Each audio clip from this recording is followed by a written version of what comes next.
Thank you very much. It's a great pleasure to be launching this looming co-epidemic of TB and diabetes. I'll be very quick, and let me just get over the salient points that I think are important. Globally, we have an escalating pandemic of diabetes, no doubt. If you look at the figures, in 1980, globally, there were about 150 million people with diabetes.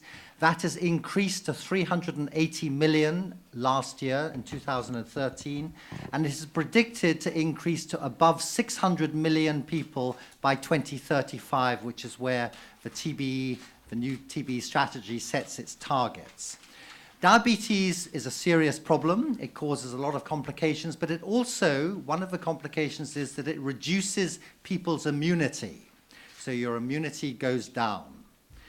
Now, looking at the tuberculosis side, we have globally about 2 billion people, 2,000 million people in the world with latent TB infection. This means they carry the TB germs inside their body, but they're all right, okay? Those TB germs are kept under control because of the body's immunity.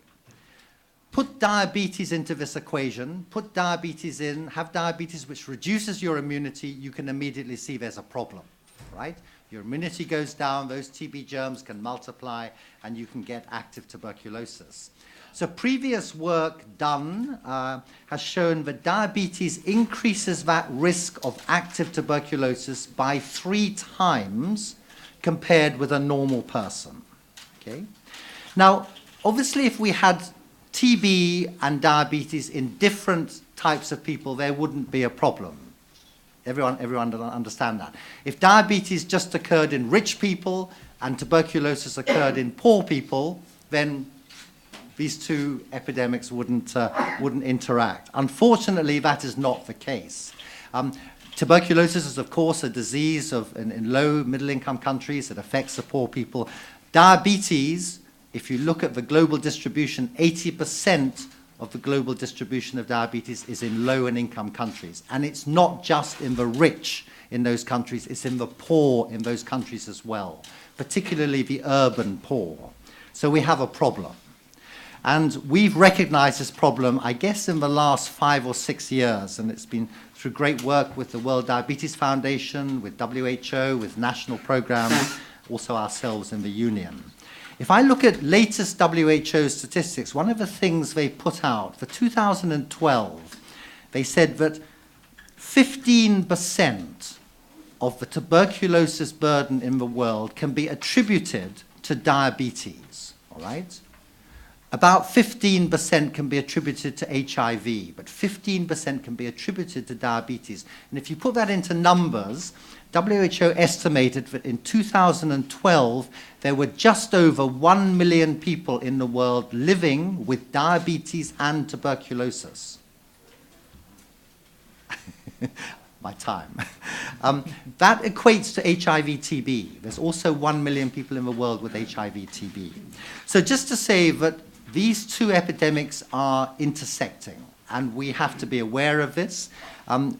With the HIV-TB epidemic, we were a bit slow in responding. I was in Africa 20 years, and I know we were slow in getting to grips with the HIV bit.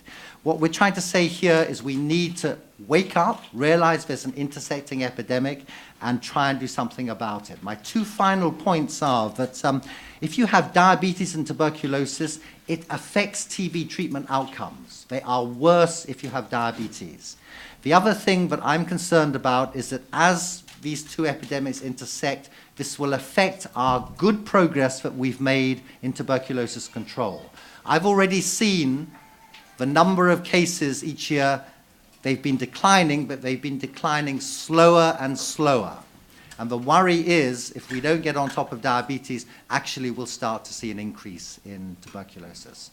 I'll finish there and then be very happy to answer questions. But anyway. Tony, Thank you. Spend one moment highlighting the data that will be released tomorrow on India, just to give an overview, not to say what the data are, but just to say what will happen tomorrow with that?